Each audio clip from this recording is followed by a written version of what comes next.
বহু বছর আগের কথা। এক গরিব ব্রাহ্মণ ছিলেন। তিনি আবার ছিলেন কালীঘাটের মা কালীর বড় ভক্ত। তিনি তার সামর্থ্য মতো রোজই মাকে ভোগে কিছু না কিছু অর্পণ করতেন। কিন্তু একদিন হলো কি, তিনি এতটাই অভাবগ্রস্ত হয়ে পড়লেন যে মাকে দেওয়ার মতন তার কিছুই ছিল না। তিনি এই মন খারাপ নিয়ে নদীর ধারে গেলেন। আর তখনই ওনার হাতে এলো এক শোল মাছ। এই বড় মাছটি হাতে নিয়ে ব্রাহ্মণ তো দ্বিধায় পড়লেন। আচ্ছা, এই মাছটি কি মায়ের ভোগে দেওয়া যাবে? কিন্তু ওনার ভক্তি এতটাই যে উনি মনে করলেন আমার যা সর্বস্ব মা তাই গ্রহণ করবেন। সেই শোল মাছটি ভালো করে রান্না করে সর্বস্ব ভক্তি ও ভালোবাসা দিয়ে মাকে নিবেদন করলেন। সেই রাতে মা কালী তার স্বপ্নে এলো এবং বললেন, হে ব্রাহ্মণ, আমি তোমার ভক্তির মূল্য বুঝি। তুমি যা দিয়েছো তা আমার কাছে শ্রেষ্ঠ। আজ থেকে প্রতিদিন আমার প্রসাদে শোল মাছ থাকবে, কারণ এটি হলো আমার ভক্তের একান্ত ভালোবাসার প্রতীক।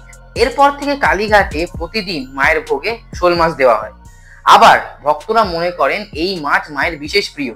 এই মাছ দিয়ে পুজো দিলে ভক্তদের মা বিশেষ আশীর্বাদ দেন।